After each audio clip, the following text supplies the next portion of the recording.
क्या है चैप्टर का नाम, देख पा रहे हैं क्या लिखा हुआ है? Accounting for partnership form. तो करनी हमको अकाउंटिंग ही है इसमें भी, लेकिन यहाँ पर किसकी अकाउंटिंग करेंगे? पार्टनरशिप फर्म की अकाउंटिंग करेंगे। जब आप क्लास 11th में थे तब आपने वहां पर अकाउंटिंग किसकी करी? Sole proprietorship. वहां पर किताब का नाम क्या था? Accounting for sole proprietor. लेकिन अब यहाँ पर किताब का नाम क्या है? Accounting for partnership firm. तो वैसे ही पार्टनरशिप फर्म की हमको अकाउंटिंग सीखनी है कि कैसे हम करेंगे। तो आप लोगों ने बचपन में पढ़ा होगा,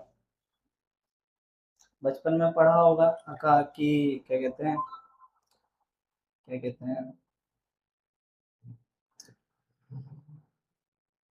हाँ, क्लास 11th में तुम लोगों ने पार्टनरशिप पढ़ा, टाइप्स ऑफ बिजनेसेस पढ़े होंगे।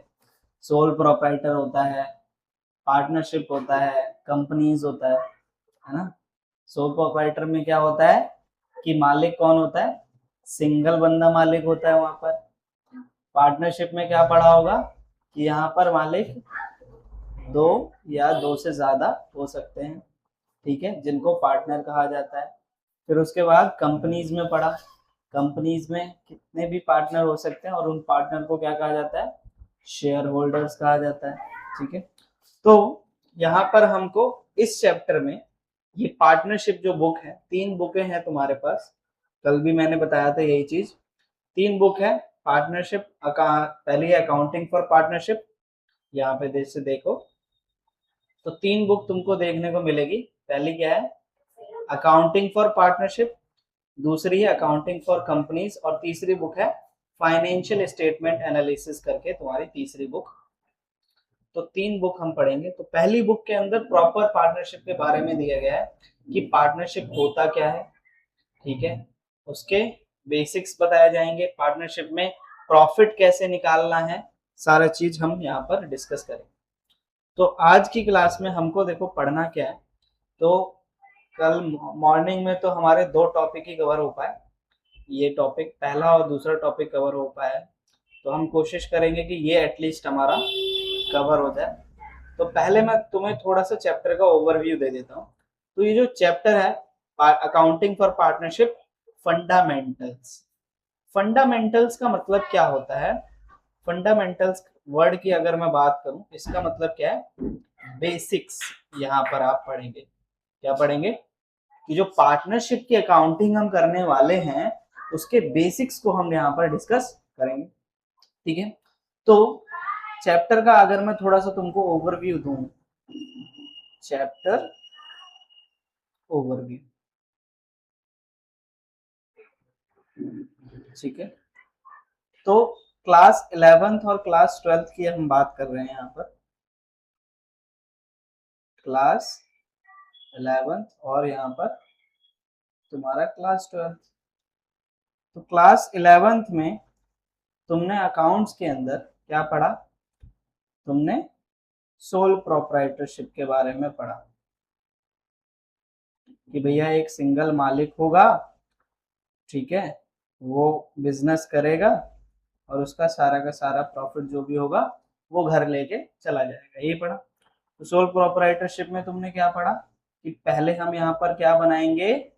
ट्रेडिंग अकाउंट बनाएंगे, यही पढ़ा था, ट्रेडिंग अकाउंट बनाएंगे। फिर इसके बाद क्या बनाएंगे? P&L अकाउंट बनाएंगे, प्रॉफिट एंड लॉस अकाउंट बनाएंगे। इसके बाद क्या बनता था? बैलेंस शीट बनाते थे हम, यस और नो? बैलेंस शीट बनाते थे, ठीक है।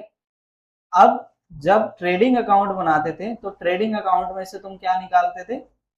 ग्रॉस प्रॉफिट या फिर ग्रॉस लॉस निकालते थे। क्या निकालते थे? ग्रॉस प्रॉफिट यहां से निकालते थे, ठीक है।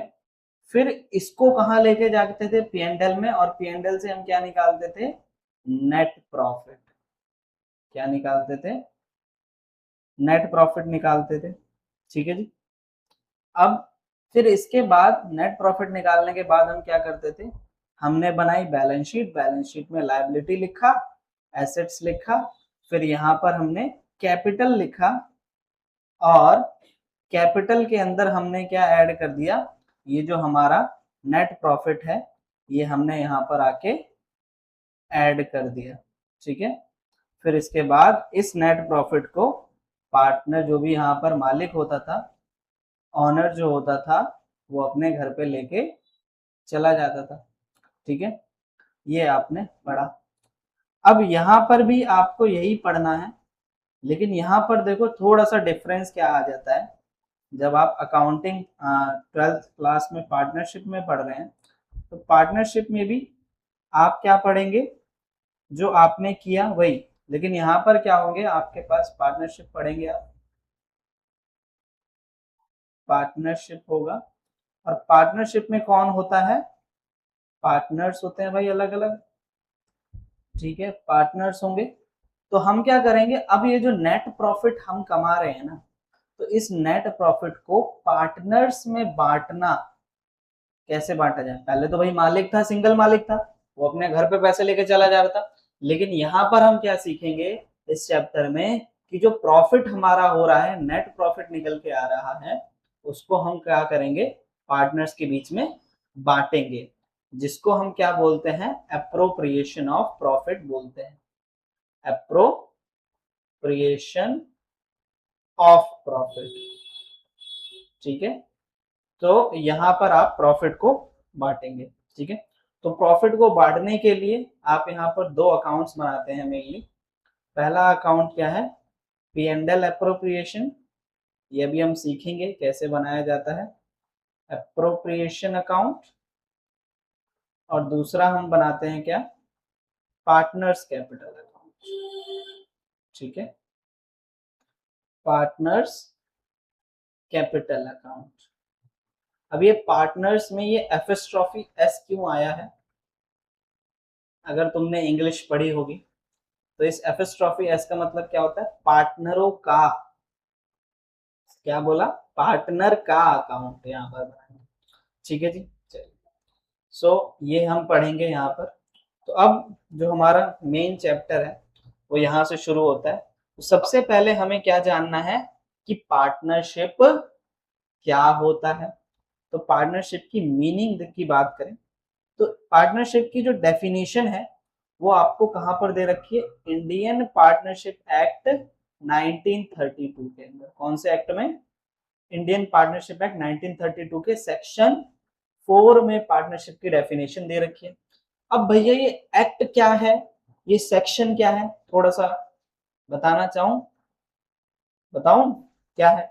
अभी आपने 11th में भी पढ़ा होगा थोड़ा बहुत, जो आपका 4th चैप्टर है उसके अंदर बहुत सारे अलग अलग सेक्शंस दे रखे हैं।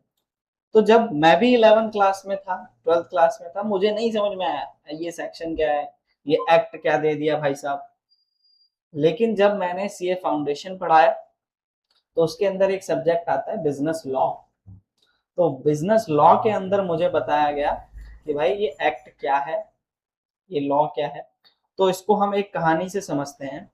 जैसे क्या है, ये जो इंडियन पार्टनरशिप एक्ट है 1932 सेक्शन 4, ये क्या है इसको समझते हैं। चलिए आइए।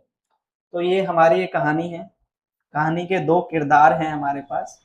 पहला है, पहले भाई साहब है हमारे कौन, सोनू भैया, और दूसरी है सोना दीदी हमारी है, सोना या सोनी जो भी बना दो आप। ठीक है, तो बात क्या हुई, ठीक है, तो यहाँ पर क्या हुआ, सोना दीदी ने कहा कि मेरे को क्या चाहिए, मुझे 10,000 आईपैड की जरूरत है, मेरे को 10,000 आईपैड लाकर दो। सोना ने कहा ठीक है। इन दोनों के बीच में आपस में डील हुई कि सोना इसको पैसे देगी और सोनू इसको क्या करेगा, आईपैड देगा, 10,000 रुपए, 10,000 आईपैड देगा। ठीक है, तो दोनों ने आपस में बातचीत करके भाई बिजनेस चालू किया। पहले भी बिजनेस होता था ना, पहले के जमाने में भी बिजनेस होता था, अभी भी बिजनेस होता है, लेकिन अब बिजनेस के तरीके अलग हो चुके हैं। अब क्या हुआ, सोना ने भाई साहब सोनू को एडवांस पेमेंट कर दी, ठीक है। अब आईपैड चाहिए तो उसके लिए पैसा तो देना पड़ेगा ना, तो एडवांस पेमेंट कर दी कुछ रुपए। लेकिन हमारे जो सोनू भैया हैं उन्होंने कहा कि जा, मैं तेरे को आईपैड नहीं दे रहा, जा क्या कर लेंगे अब तुम। तो ऐसा सोना दीदी क्या करे भाई। उस टाइम पे पुराने जमाने की बात करें तो पुराने टाइम पे कोई भी ऐसा लॉ नहीं होता। आज तो आप क्या करोगे, अगर ऐसा कुछ केस होता है तो आप जाके बोल दोगे कि भाई कोर्ट में चले जाओगे कि मेरे को, मेरा इसने पैसा ले लिया और मेरे को सामान नहीं दिया। लेकिन उस समय क्या होता था, उस समय कोई भी ऐसा रूल्स एंड रेगुलेशंस नहीं थे, ठीक है। तो यहाँ पर हम वही अब देखेंगे कि जब उस समय रूल्स एंड रेगुलेशंस नहीं थे, तो अब जैसे सोना जैसे दीदी है, सोना जैसे लोग उस टाइम पे क्या करते। तो जब ऐसी प्रॉब्लम सरकार ने देखी, लोगों ने देखी, उस टाइम पे जो भी बिजनेस मैन थे, जो भी थे लोग, तो उन्होंने क्या बनाया कि उन्होंने कहा कि इस टाइप की समस्या को सॉल्व करने के लिए हम एक कानून बनाएंगे जिसे हम बिजनेस लॉ बोलते हैं। तो वो कानून बनाया गया, तो उसी में से आपका एक कानून आता है, कौन सा कानून, Indian partnership act. Indian partnership act 1932 section 4, ठीक है, सेक्शन 4 उसी में से एक कानून आपका आ गया, ठीक है जी। तो ये हो गई बात इसकी। तो ये जो 1932 सेक्शन 4 है, ये इसको हम क्या बोलते हैं, ये एक एक्ट है। एक्ट का मतलब कानून, ठीक है। तो इंडियन पार्टनरशिप का जो कानून है, कौन सा कानून, 1932 का मतलब ये उस साल में आया होगा, ठीक है। और उसके सेक्शन 4 में दे रखा है। अब ये भैया सेक्शन क्या होता है, तो देखो जो कानून होता है, जैसे मैंने कहा यहाँ पर इनकम टैक्स का एक्ट है, कौन सा, 1961। इस एक्ट के अंदर क्या बोला गया, सेक्शन 10, क्या, सेक्शन 10, यहां देख, सब सेक्शन 23 और क्लॉज सब क्लॉज, इसको पढ़ने का तरीका है। मतलब एक एक्ट होगा, एक्ट के अंदर कुछ चीज होगी जिसको क्या बोलेंगे, सेक्शन, सेक्शन के अंदर होगा सब सेक्शन, और सब सेक्शन के अंदर क्या होगा, क्लॉज, और क्लॉज के अंदर क्या होगा, सब क्लॉज, ठीक है। एक्ट के बारे में मैंने क्या बताया कि एक्ट क्या है, एक लॉ है जो कि किस लिए बनाया गया कि पार्टनर नहीं, बिजनेस के अंदर अगर आपको कोई भी प्रॉब्लम आ रही है, चाहे वो कोई सा भी बिजनेस हो, पार्टनरशिप है, सोल प्रोप्राइटर है, कैसा भी बिजनेस है, तो उसके अंदर अगर कोई भी प्रॉब्लम आ रही है तो उसके लिए आप किसके पास जा सकते हो, कोर्ट के पास जा सकते हो। उसके लिए एक नियम बनाया गया, ठीक है। अगर आप इस नियम का, इस लॉ का उल्लंघन करते हैं तो आपको कोर्ट में जाना पड़ेगा, ठीक है। और उस नियम के अंदर भी जैसे आपने देखा होगा सेक्शन अलग अलग, जैसे ये भीड़ भाड़ होती है तो कौन सा सेक्शन लगता है, सेक्शन 4 समथिंग कुछ लगता है, जैसे कोविड में भी लगा था। तो उसमें क्या है, सेक्शन क्या है कि एक लॉ है, लॉ के अंदर एक पार्ट, फिर उसके अंदर भी एक पार्ट जिसको हम क्या बोलेंगे, सब सेक्शन, फिर उसके अंदर एक पार्ट है क्लॉज, फिर उसके अंदर एक पार्ट है सब क्लॉज। इसको पढ़ने का तरीका, ये वैसे इतना आएगा नहीं है तुम्हारे, बट नॉलेज के लिए रिलेवेंट है कि भाई इसको पढ़ते कैसे हैं। तो सबसे पहले क्या है, इनकम टैक्स एक्ट कौन सा है, 1961 सेक्शन 10 सब और सब सेक्शन 23C, और फिर क्लॉज बी और सब क्लॉज। और ये जिस ऑर्डर में दे रखा है ना, इसी ऑर्डर में रहता है हमेशा, पहले सेक्शन होगा, फिर सब सेक्शन होगा, फिर क्लॉज होगा, फिर सब क्लॉज होगा। तो याद रहेगा, अगर आगे जब भी तुमको पढ़ना होता है तो इस टाइप से तुम पढ़ सकते हो। अब हम बात करते हैं पार्टनरशिप की, कि जो भैया पार्टनरशिप है ये क्या होता है। तो पार्टनरशिप की जो डेफिनेशन है उसको हम 3 पार्ट में डिवाइड कर सकते हैं, और ये जो पार्टनरशिप की डेफिनेशन है आपको एज इट इज याद करनी है, ठीक है। तो पहला पार्ट इसको हम बोलेंगे, partnership is a relation between persons. दूसरा पार्ट क्या होगा, who have agreed to share profit, ठीक है, ऑफ अ बिजनेस फिर तीसरा पार्ट है carried by all or any of them acting for all. तो इस डेफिनेशन के पार्ट हमने कितने कर दिए, 3 पार्ट, पहला, दूसरा और तीसरा। अब इसको हम ध्यान से समझते हैं, ध्यान से सुनना, बोरिंग नहीं हो रहा है। पार्टनरशिप क्या होता है समझो, डेफिनेशन क्या दे रखी है। तो पहला पार्ट क्या है, partnership is a relation between person. Relation का मतलब क्या होता है, क्या होता है, संबंध, गर्लफ्रेंड बॉयफ्रेंड, बताओ, यही होता है, नहीं, कोई सा भी संबंध। अब पार्टनरशिप क्या है, रिलेशन है, किसके बीच में, पर्सन्स के बीच में। यहां पर क्या लग रहा है, एस, लोगों के बीच में रिलेशन है, किसके बीच में, यहां पर ये नहीं बोला कि पर्सन के बीच में। सिंगल पर्सन को हम क्या नहीं बोलेंगे, पार्टनर नहीं बोलते हैं। अगर कोई सिंगल व्यक्ति है तो उसको पार्टनर नहीं कहा जाएगा, ठीक है जी। सिंगल व्यक्ति क्या कहलाता है, सोल प्रोप्राइटर कहलाता है, ये आपने पढ़ रखा है।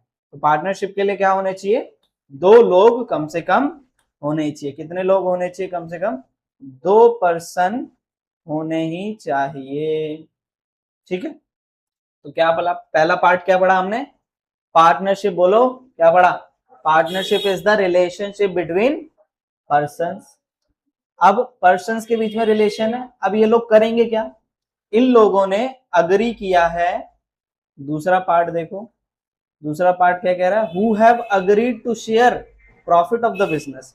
जिन्होंने अग्री किया है, आपस में अग्रीमेंट बनाया है कि हम जो भी बिजनेस का प्रॉफिट होगा उसको क्या करेंगे, शेयर करेंगे। तो ये क्या है, अग्रीड का मतलब क्या, कि इन्होंने एक अग्रीमेंट बनाया है, ठीक है, किसके लिए, कि बिजनेस का जो भी प्रॉफिट होगा उसको शेयर करेंगे। क्या सिर्फ प्रॉफिट शेयर करेंगे, नहीं, अगर लॉस भी होगा ना तो लॉस को भी पार्टनर आपस में शेयर करते हैं, ठीक है जी। समझ में आ गई बात, पार्टनरशिप का 2 पार्ट हो गया। अब तीसरा पार्ट समझो, तीसरा पार्ट क्या है, कि ये जो बिजनेस होगा carried by all or any of them acting for all. तो इसका मतलब क्या है, कैरिड बाय ऑल, यहां पर क्या बोला, carried by all or any of them acting for all. समझो मतलब कि ये जो बिजनेस है, या तो सारे के सारे पार्टनर मिलके काम कर रहे हैं, जैसे कि फॉर एग्जांपल के लिए 3 पार्टनर हैं, ए, बी और सी। तो ये तीनों ही मिलकर ये जो बिजनेस चला रहे हैं, इसमें काम कर रहे हैं तीनों मिलकर, या फिर सिर्फ कोई एक पार्टनर या कुछ पार्टनर, या तो हो सकता है बी सिर्फ काम करे बाकी ये दोनों मौज कर रहे हैं, या फिर हो सकता है बी और सी सिर्फ काम करें, ए मौज करे। तो ये पॉसिबिलिटी है, ठीक है। तो इस डेफिनेशन को अब हम पूरा कवर करते हैं। तो क्या पढ़ा हमने, पार्टनरशिप की डेफिनेशन क्या है, 3 पार्ट में बांटा। पहला पार्ट क्या है, पार्टनरशिप इज द, बोलो, partnership is the relationship between persons who have, किस, पहला पॉइंट क्या है, पार्टनरशिप लोगों के बीच में रिलेशन है, who have agreed to share profit of a business, जिन्होंने अग्री किया है कि क्या करेंगे, बिजनेस का प्रॉफिट और लॉस शेयर करेंगे। Carried by business, carried by all or any of them acting for all. अब यहां पर बिजनेस जो है या तो एक व्यक्ति चला सकता है या फिर सारे के सारे पार्टनर मिलके चला सकते हैं। क्लियर पॉइंट, डेफिनेशन क्लियर, हाँ भैया बोल रहा है, चलिए समझ में आ रहा है, आराम आराम से समझेंगे। अब आप बात करते हैं आगे। तो यहाँ पर भी वही बताया गया है कि पार्टनरशिप जो है कौन सी रिलेशन है, बिजनेस रिलेशनशिप होती है, किसके बीच में, 2 या 2 से ज्यादा लोगों के बीच में, जो कि क्या करते हैं, प्रॉफिट या लॉस शेयर करते हैं, ठीक है। अब यहाँ पर बात करते हैं पार्टनरशिप, पार्टनर कौन होता है, फर्म क्या है और फर्म का नाम क्या रखेंगे, समझो। चलिए आइए एक एग्जाम्पल से हम समझते हैं, एग्जाम्पल से हम समझते हैं। मैंने कहा कि 3 पार्टनर हैं, पार्टनर ए, दूसरा पार्टनर है पार्टनर बी और तीसरा पार्टनर है पार्टनर सी, ठीक है। तो ये जो पार्टनर ए है, पार्टनर बी है, या ये 3 लोग हैं ए बी सी, ये तीनों लोग मिलके क्या कर रहे हैं, पार्टनरशिप कर रहे हैं। ठीक है। तो इन सिंगल व्यक्ति को, ये इंडिविजुअली हम तीन मिलकर पार्टनरशिप कर रहे हैं, ठीक है। तो हम इंडिविजुअली, मैं क्या कहलाऊंगा, पार्टनर। तो ये इंडिविजुअली क्या कहलाया जा रहा है, ये तीनों इंडिविजुअली क्या कहलाएंगे, इंडिविजुअली मतलब सिंगल, इसको हम क्या बोलेंगे, इंडिविजुअली पार्टनर हैं सारे, पार्टनर हैं सारे, ठीक है। लेकिन अगर मेरे को इन सबको एक साथ लेना है, मैं इन सबको एक साथ लेके क्या बोलूंगा, कलेक्टिवली ये सारे क्या बन जाते हैं, कलेक्टिवली ये सारे क्या बन जाएंगे, ये इन सबको अगर मिला दूं तो ये क्या बना देते हैं, फर्म बना देते हैं। इंडिविजुअली क्या बोलेंगे, जो भी लोग बिजनेस कर रहे हैं पार्टनरशिप वाला, उसको हम क्या बोलते हैं, पार्टनर। और अगर उन सबको मिला दिया जाए तो वो क्या बन जाता है, पार्टनरशिप फर्म। अब इस फर्म का हम कुछ नाम दे सकते हैं, हमने क्या नाम दे दिया, एबीसी लिमिटेड, ठीक है। तो इसको क्या बोलेंगे, फर्म का एक नाम आपने दे दिया। तो ये पॉइंट क्लियर हुआ, पार्टनर क्या है, इंडिविजुअली, कलेक्टिवली। अब इन ये कलेक्टिवली इसको हम फर्म क्यों कह रहे हैं, पार्टनरशिप फर्म क्यों कह रहे हैं, तो इसका रीजन ये है, यहाँ पर पढ़ते हैं, इसका रीजन यहाँ पर दे रखा है क्या, कि लीगल व्यू पॉइंट से अगर हम बात करें, हमने पढ़ा था बचपन में, क्या पढ़ा था, सोल प्रोप्राइटर में पढ़ा था तुमने, कि बिजनेस और बिजनेस का मालिक अलग अलग होता है, ये पढ़ा तुमने। लेकिन यहाँ पर पार्टनरशिप में क्या है, बिजनेस और बिजनेस का मालिक अलग अलग नहीं होता है। तो इसीलिए हम उसको क्या बोल रहे हैं, कि ये सारे मिलकर कौन सा क्या कर रहे हैं, फर्म बना रहे हैं, यानी बिजनेस बना रहे हैं, ठीक है। तो ये यहाँ पर नेचर है हमारा, नेचर ऑफ पार्टनरशिप क्या है, कि लीगल पॉइंट ऑफ व्यू से अगर हम देखें तो पार्टनरशिप क्या है, सेपरेट लीगल एंटिटी नहीं होता है, ठीक है। क्या नहीं होता है, सेपरेट लीगल एंटिटी नहीं होता है, यानी कि जो पार्टनर है, पार्टनर और पार्टनरशिप फर्म, पार्टनरशिप फर्म जो है, ये क्या होगा, दोनों सेम ही है, ठीक है। सेम कब, कैसे है, अगर बिजनेस को लॉस होगा तो उसका पैसा कौन देता है, पहले हमने पढ़ा कि बिजनेस को लॉस होगा तो बिजनेस भैया अपना जो भी एसेट है उसको बेच के सारा का सारा लॉस कवर करेगा। लेकिन यहाँ पर क्या होगा कि अगर बिजनेस को लॉस होता है तो पार्टनर अपने प्राइवेट एसेट को बेच के भी बिजनेस का लॉस कवर करेगा। तो इसलिए हम इसको क्या कहते हैं, लीगल पॉइंट ऑफ व्यू से, यानी कानूनी नजरों से ये क्या है, सेम नहीं है, सेम है, सेपरेट नहीं है, ठीक है। लेकिन जब हम अकाउंटिंग करेंगे, हमें क्या करना है, मुंशीगिरी करनी है, तो हम अकाउंटिंग पॉइंट ऑफ व्यू से क्या बोलेंगे, कि भैया पार्टनर और पार्टनरशिप फर्म, यानी ऑनर, ऑनर कौन है, पार्टनर है, और फर्म क्या है, बिजनेस क्या है हमारा, पार्टनरशिप फर्म। तो अकाउंटिंग के पॉइंट ऑफ व्यू से हम बोलेंगे कि भैया ऑनर और ऑनर का जो बिजनेस है वो दोनों अलग अलग व्यक्ति होता है। क्लियर, दोनों पॉइंट ऑफ व्यू बता दिया। लीगल पॉइंट ऑफ व्यू से क्या है, सेपरेट लीगल एंटिटी नहीं होता है पार्टनरशिप, और अकाउंटिंग पॉइंट ऑफ व्यू से क्या है, सेपरेट लीगल एंटिटी होता है। क्लियर, याद रहेगा। चलिए आगे बढ़ते हैं, अगला पॉइंट है हमारा, अगला टॉपिक क्या है, एसेंशियल फीचर्स या फिर कैरेक्टरिस्टिक्स। तो फीचर्स का मतलब क्या होता है, पता है किसी को, गुण, पार्टनरशिप के गुण क्या है, ठीक है, क्या विशेषताएं हैं। तो पहली विशेषता यहां पर दे रखी है क्या, कि 2 और मोर पर्सन, पार्टनरशिप में कितने लोग होने चाहिए, मिनिमम तो कम से कम 2 लोग तो होने ही चाहिए, मैक्सिमम कितने होने चाहिए, तो मैक्सिमम बताया गया है।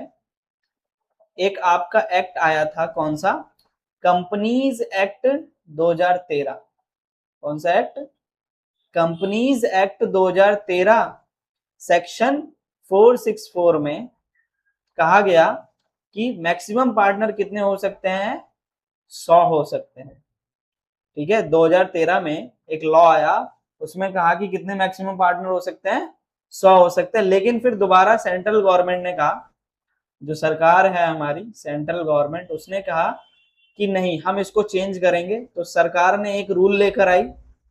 कौन सा रूल है? Companies miscellaneous rule 2014। 2014 में सरकार एक रूल लेके आई। उसमें क्या कहा कि मैक्सिमम पार्टनर 50 से ज्यादा नहीं होने चाहिए। ठीक है, तो हम क्या बोल सकते हैं, हम शॉर्ट में क्या समझेंगे कि मिनिमम पार्टनर कितने होने चाहिए? 2, और मैक्सिमम कितने हो सकते हैं? 50। ठीक है, तो अगर पूछ लिया जाए कि ऐसा कहाँ बताया गया है, तो आप क्या बताओगे? कंपनीज मिसलिनियस रूल 2014 में ऐसा बताया गया है। उस रूल कौन सा? रूल 10 के अंदर ये चीज बताई गई है। ठीक है, लेकिन 100 पार्टनर कब थे, कहां पर? दो कंपनीज दो एक्ट 2013 में सेक्शन 464 में कहा गया था कि पार्टनर कितने हो सकते हैं? 100। लेकिन उसको बदल कर चेंज कर दिया कि इसके बाद 50 पार्टनर ही हो सकते हैं। ये किसने चेंजेस किया? सेंट्रल गवर्नमेंट ने चेंज किया। याद रहेगा। अब यहां पर बोलते हैं कि कौन कौन पार्टनर नहीं बन सकता है। तो कौन कौन पार्टनर नहीं बन सकता है ये कहां पर बताया गया है?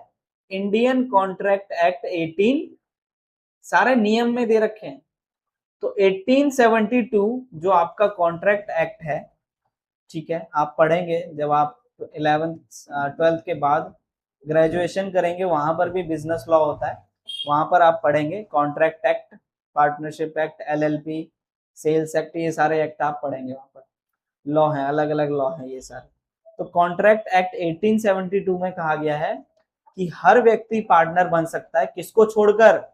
पहला, माइनर, एक 18 साल से कम का व्यक्ति पार्टनर नहीं बन सकता है। दूसरा, अगर कोई व्यक्ति अनसाउंड माइंड का है, यानी दिमाग से थोड़ा सा पागल है, तो वो पार्टनर नहीं बन सकता है। तीसरा, कौन व्यक्ति पार्टनर नहीं बन सकता है? जो डिस्क्वालीफाई है, लॉ कानून ने बोला है कि इसके ऊपर केसेस चल रहे हैं, ये पार्टनर नहीं बन सकता है। तो ये 3 लोग जो हैं, क्या ये 3 लोग पार्टनर नहीं बन सकते, पार्टनर नहीं बन सकते। याद रहेगा, याद रहेगा। आगे बढ़ते हैं। अब जब भी देखो पार्टनरशिप हम करते हैं, ठीक है, पार्टनरशिप के लिए क्या चाहिए? 2 लोग आएंगे तो ऐसे ही आ जाएंगे क्या? मुंह उठा के, मुंह उठा के आ जाएंगे? नहीं, जब भी 2 लोग आते हैं पार्टनरशिप में, तो वो कुछ अग्रीमेंट करते हैं। अग्रीमेंट क्या? कुछ भैया बातचीत करेंगे कि हमारे पास ये चीजें होनी चाहिए, जैसे कि मैं 1 लाख रुपए लेके आऊंगा, तू 2 लाख रुपए लेके आ, ऐसे बोला जाता है। फिर कहेगा कि तू रखेगा कितना प्रॉफिट? 30% प्रॉफिट, मैं रखूंगा 70% प्रॉफिट, ये होता है। तो ये जो होता है इसको हम क्या बोलते हैं? अग्रीमेंट बोलते हैं। तो ये जो अग्रीमेंट होता है, अग्रीमेंट एक प्रकार का क्या है? कॉन्ट्रैक्ट होता है जो हम आपस में करते हैं, पार्टनर्स आपस में करते हैं। और ये जो अग्रीमेंट होता है ये ओरल भी हो सकता है और रिटर्न भी हो सकता है। ओरल यानी भाई दोस्त यार हैं तो आपस में हम बातचीत कर लिया, हो गया काम खत्म, पार्टनर बन गए। लेकिन रिटर्न अग्रीमेंट क्या है? जो रिटर्न अग्रीमेंट होता है उसको हम क्या कहते हैं? पार्टनरशिप डीड कहते हैं। रिटर्न यानी भैया वकील पकड़ के लेके आए और उससे लिखवाया हमने सारा, ये रहा हमारा रिटर्न एग्रीमेंट, और दोनों ने साइन किया, काम खत्म। ठीक है, तो रिटर्न एग्रीमेंट क्या होता है? उसको क्या कहा जाता है? पार्टनरशिप, यही रह ले, यही रिटर्न एग्रीमेंट को क्या कहते हैं? Partnership deed. यहां देख, अग्रीमेंट क्या हो सकता है? रिटर्न भी हो सकता है और ओरल भी हो सकता है। ओरल का मतलब क्या?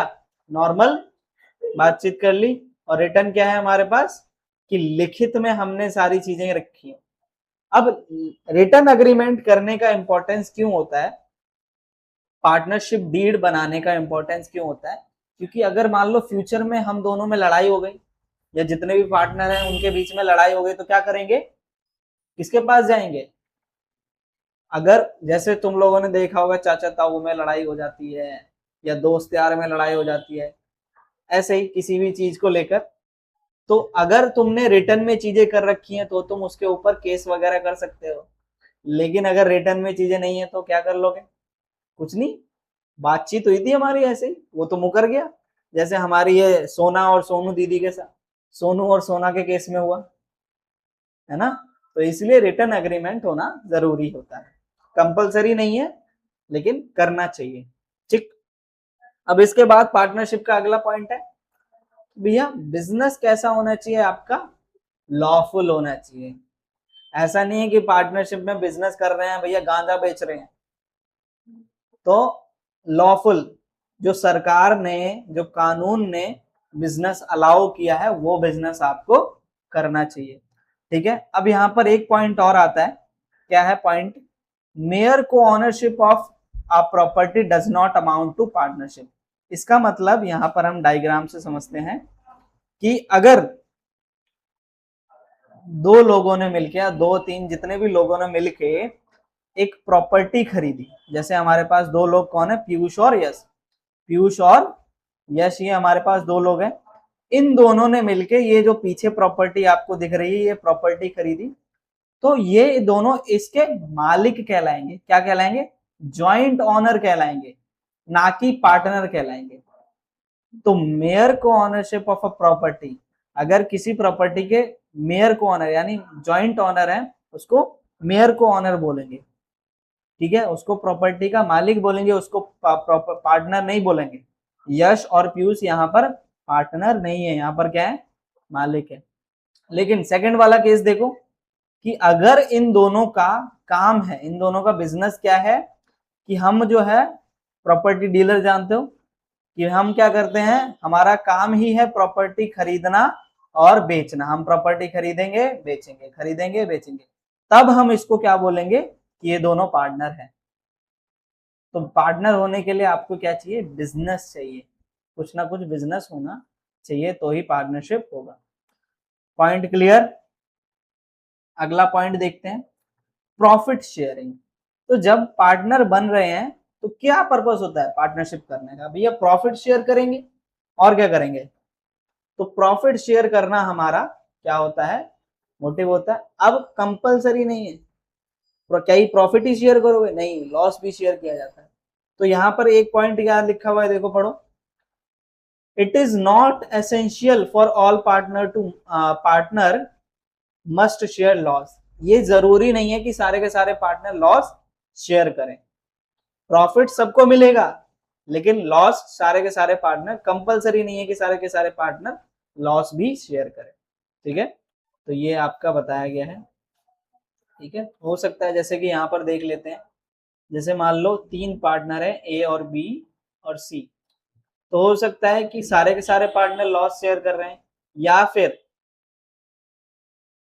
क्या, सिर्फ बी बी लॉस शेयर नहीं कर रहा है, बाकी कौन कर रहा है, ए और सी कर रहे हैं।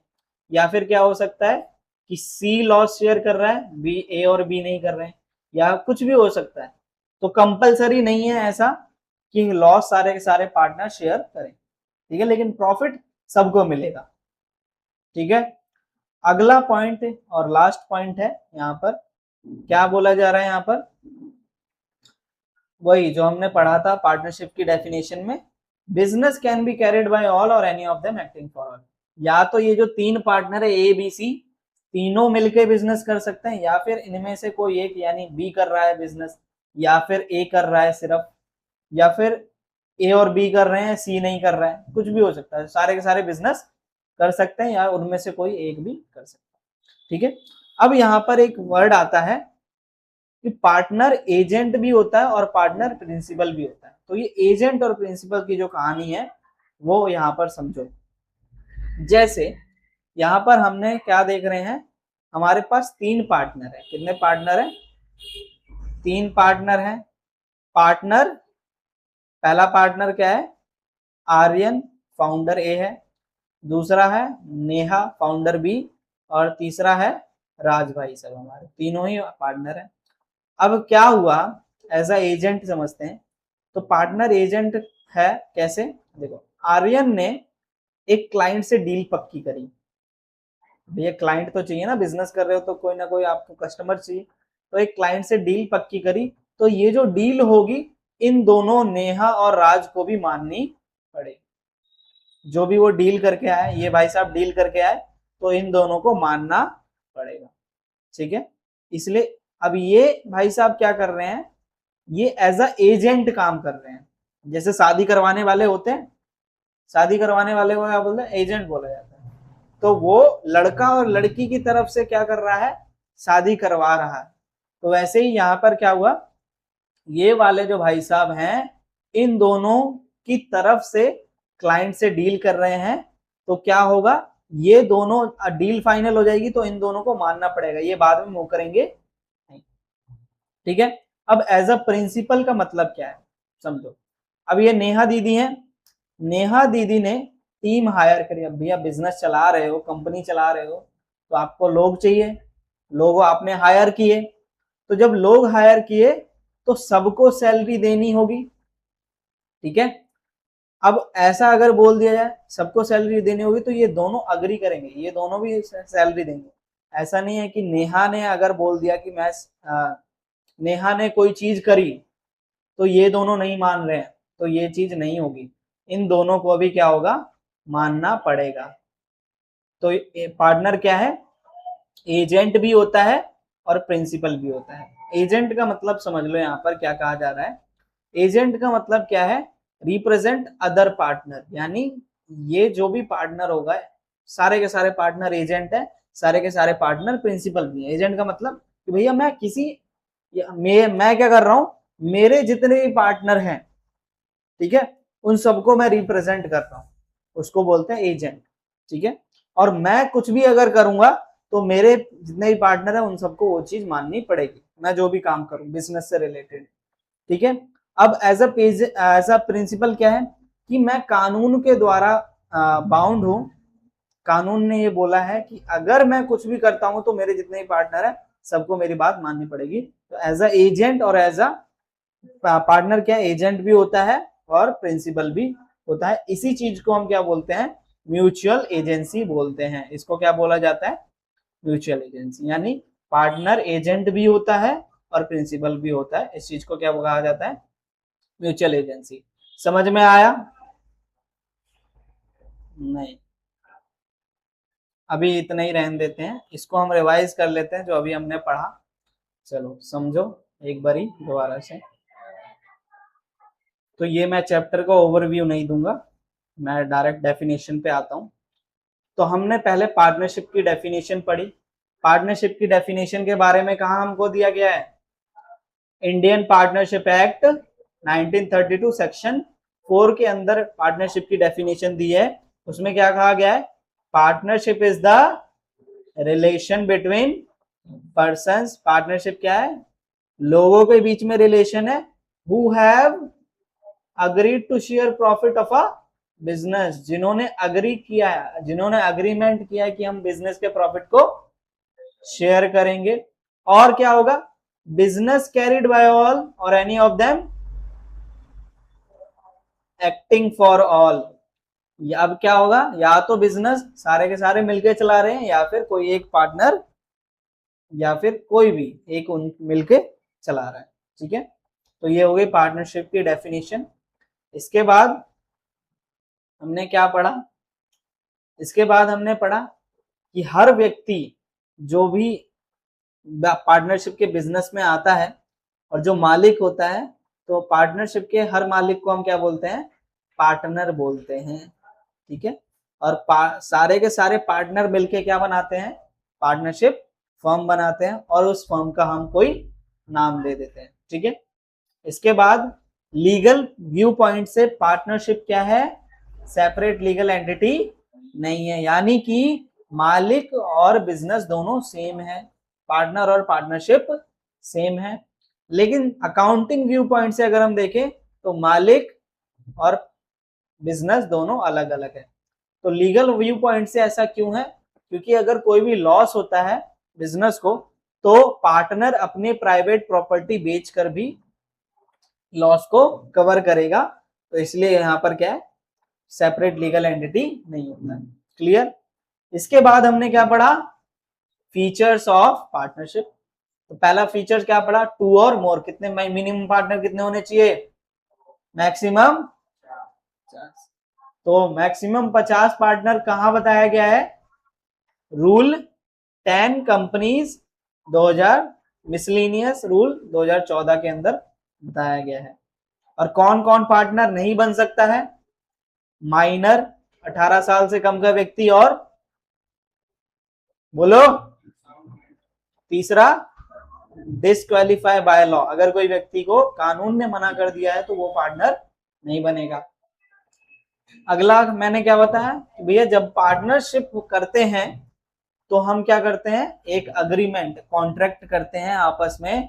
तो वो जो अग्रीमेंट होता है या तो वो क्या हो सकता है, ओरल हो सकता है या फिर रिटर्न हो सकता है। जो रिटर्न अग्रीमेंट होता है उसको हम क्या कहते हैं, पार्टनरशिप डीड कहते हैं। ठीक है, फिर तीसरा फीचर क्या है कि बिजनेस कैसा होना चाहिए, लॉफुल। नहीं, गांजा बेचोगे नहीं, गांजा बेचना क्या है, लॉफुल नहीं है।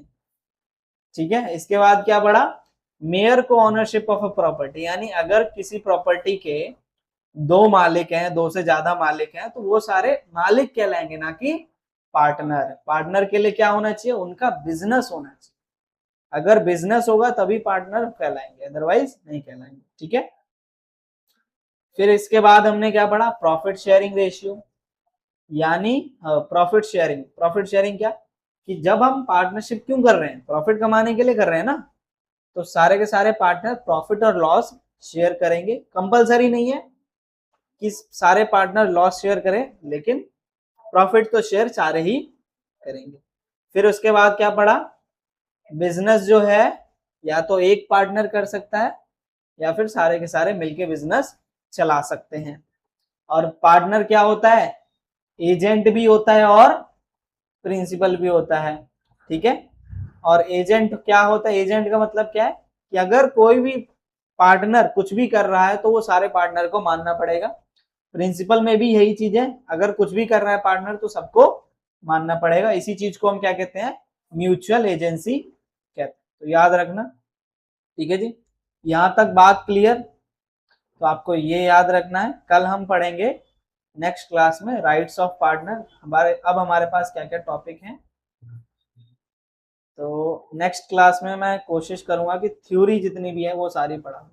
नेक्स्ट क्लास में ये rights of partner, partnership deed, provision और लायबिलिटीज, ये 4 टॉपिक नेक्स्ट क्लास में कवर करूंगा। आज पहली क्लास थी इसलिए थोड़ा कम पढ़ाया है। अब तुम लोगों को देखो करना क्या है, मैं ये नए नोट्स भेज दिए हैं, घर पे जाओ आराम से अपने हिसाब से शॉर्ट नोट्स बनाओ जो कि तुमको फाइनल एग्जाम में हेल्प करेंगे। ठीक है, मैं तो नोट्स दे ही रहा हूं, लेकिन तुम्हें ये बनाना है। ठीक है, और आज का जो भी मैंने पढ़ाया है उसके क्वेश्चंस कल तक मैं तुमको भेज दूंगा, तो उसके क्वेश्चंस भी तुमको करके लेके आना। ठीक है, मैं तो करवाऊंगा ही, बाकी तुमको भी करना।